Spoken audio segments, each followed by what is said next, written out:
Good night, people. Welcome everyone to our news channel. Here you are always well informed.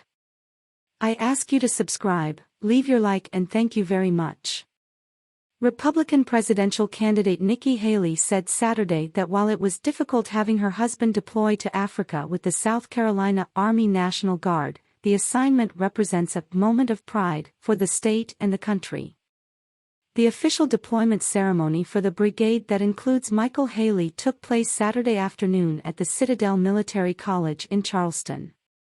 The brigade is deploying to Africa in support of the United States Africa Command. A person familiar with the deployment details told CNN that Michael Haley will likely remain deployed through the spring of 2024, which overlaps with much of the Republican primary nominating calendar. This will be his second active duty deployment overseas. He previously served in Afghanistan as part of the South Carolina Army National Guard in 2013 when his wife was serving as the state's governor. Father's Day is different this year, Nikki Haley told reporters after the ceremony, which she attended with other family members. The former U.S. ambassador to the United Nations said that she and her husband would continue to stay in touch as best as we can over the coming year, and that she knew he would be supporting her presidential ambitions from afar. "He's my rock. He always has been. But I've been his as well. We have both lived a life of service. And so when he goes off to deploy, my support is completely with him. If I happen to be running for president, his support is completely with me. Two things can be true at the same time," she said.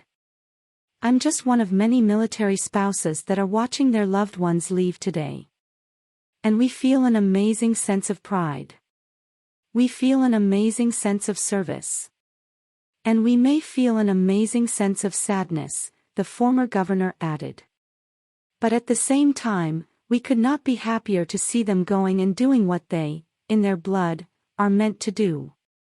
Nikki Haley earlier this week referenced her husband's upcoming deployment when she offered a rare rebuke of former President Donald Trump over his federal indictment for his alleged mishandling of classified documents. Trump was arraigned this week in a Miami federal court and pleaded not guilty to 37 charges, including 31 counts of willful retention of national defense information. "My husband is about to deploy this weekend.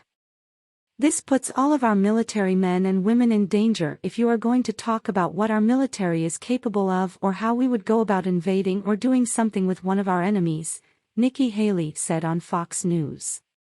She said that if the charges against Trump were true, then Trump was incredibly reckless with our national security. Her comments represented a sharp departure from the statement she had put out prior to the indictment being unsealed, in which she characterized the move against Trump as prosecutorial overreach and vendetta politics, echoing the argument made by the former president as he attacks the justice system and denies any wrongdoing. But the former UN ambassador said this week she would be inclined to pardon Trump if she were elected president because, she argued, the issue is less about guilt and more about what's good for the country. She criticized the Department of Justice, arguing it had handled this whole thing terribly. When a reporter on Saturday tried asking Nikki Haley about her comments on potentially pardoning Trump, she said, "I'm not going to talk about Trump today."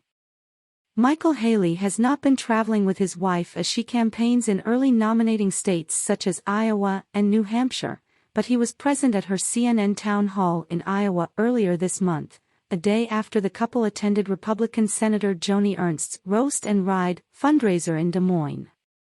The latter event was one of the campaign season's first cattle calls, gatherings of large crowds of Republicans in states that vote early on the primary calendar, and was attended by almost all the 2024 GOP candidates, with Trump a notable absentee.